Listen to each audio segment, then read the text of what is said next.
নমস্কার, আমি পিয়াসিনী। আজ এসেছি একটা নতুন ভিডিও নিয়ে। ভিডিও মানে বলতে পারো এটা আমার প্রথম ভিডিও, কিন্তু ভিডিওটা কিসের ভাবলাম রান্না করি, রান্নার ভিডিও বানাই। দেখো, রান্না তো আমরা সবাই করি, তাই ভাবলাম একটুখানি শেয়ারও করা যায়। শেয়ার করতে গিয়ে ভাবলাম যে রেসিপিটা কী। রেসিপিটা হবে এমন একটা রেসিপি যেটা আমরা সবাই খেতে ভালোবাসি, হয়তো সবাই বানাতেও পারি, কিন্তু দেখা যাক কী হয়। সবাই মিলে রান্না করলে কেমন লাগে সেটাও দেখা যাক। কিন্তু রেসিপিটা কি? রেসিপিটা হলো এঁচোড় চিংড়ি। তাহলে চলো রান্না করা যাক।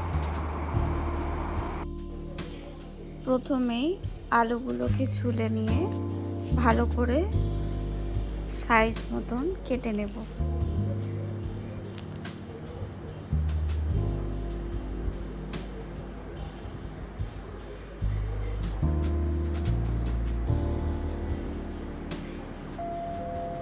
আলুগুলো কাটা হয়ে গেছে, এবার আমরা পেঁয়াজটাকেও টুকরো টুকরো করে কেটে নেব, যতটা আমাদের প্রয়োজন।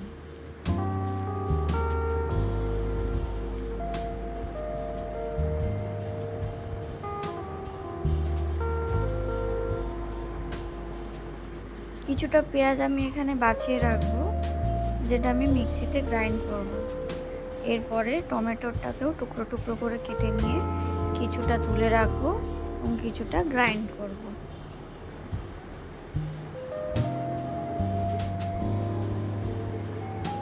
মিক্সার জারের মধ্যে টমেটোটা এবং পেঁয়াজটা দিয়ে দিলাম। এরপর আদা এবং রসুনটাও আমি পেস্ট করে নেব। আপনারা চাইলে এখানে ইচ্ছে মতো কাঁচা লঙ্কাও অ্যাড করতে পারেন। সমস্ত কিছু জোগাড় হয়ে গেছে। কড়াই গরম বসিয়ে কড়াইয়ের মধ্যে সর্ষের তেল দিয়ে দিলাম। এরপর চিংড়ি মাছটাকে আমরা ভেজে নেব। চিংড়ি মাছটা আমি আগেই বেছে নুন হলুদ মাখিয়ে রেখেছিলাম। তেলটা গরম হয়ে গেছে, এখন আমরা চিংড়ি মাছগুলো ছেড়ে দেব।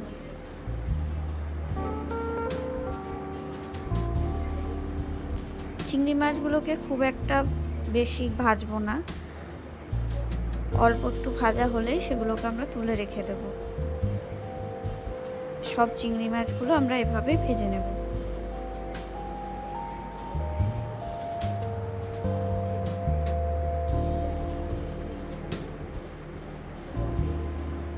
এরপর ওই তেলের মধ্যে আমরা আরেকটু তেল অ্যাড করে দিলাম। তেলটা আবার গরম হয়ে আসলে আমরা আলুগুলো দিয়ে দেব ভাজার জন্য।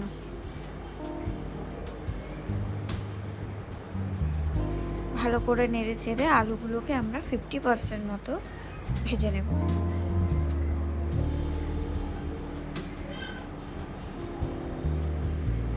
একটু লবণও দিলাম।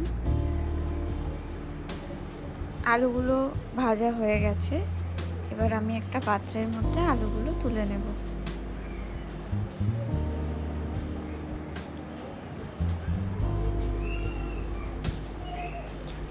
ওই তেলের মধ্যেই আমি কিছুটা গোটা জিরে, তেজপাতা এবং শুকনো লঙ্কা ফোড়ন দিলাম এবং কেটে রাখা পেঁয়াজগুলো দিয়ে দিলাম। পেঁয়াজটাকে আমি ভালো করে ভাজতে থাকবো।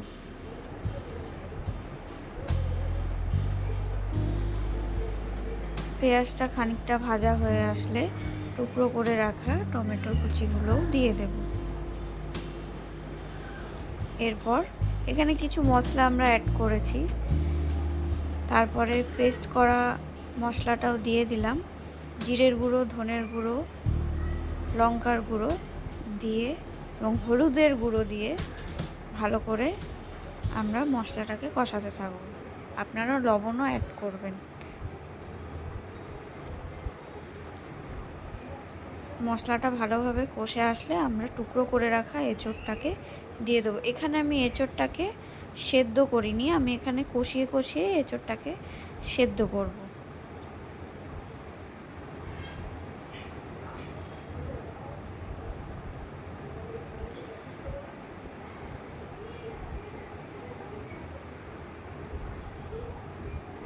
এঁচোড়টা মোটামুটি কষে এসেছে। ওখানে কড়াইয়ের ছোট হওয়ার জন্য এখানে বড় কড়াই নিতে হয়েছে। এঁচোড়টাকে আমি এবার ভালো করে লো ফ্লেমে আস্তে আস্তে কষিয়ে নেব।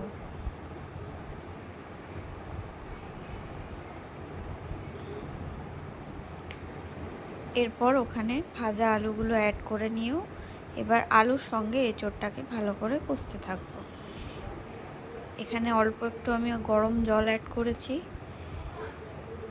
অল্প করে গরম জল দেব এবং কষাতে থাকবো। এখানে অল্প লবণ এবং চিনি দিলাম, তারপরে আবার ভালো করে কষলাম। কষা যখন হয়ে যাবে এখানে আমি ফুটন্ত গরম জল ঢেলে দিলাম।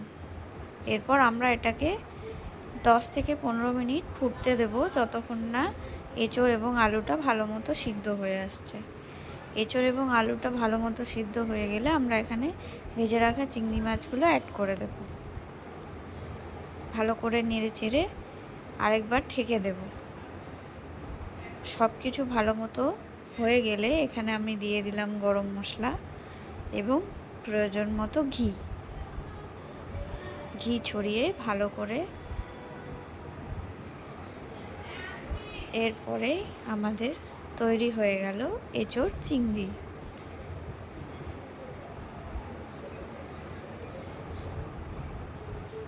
গরম গরম ভাতের সাথে। ভিডিওটা তোমাদের কেমন লাগলো অবশ্যই জানিও, এবং অন্য কোনো রেসিপি দেখতে চাইলে সেটাও আমাকে কমেন্টে জানিও।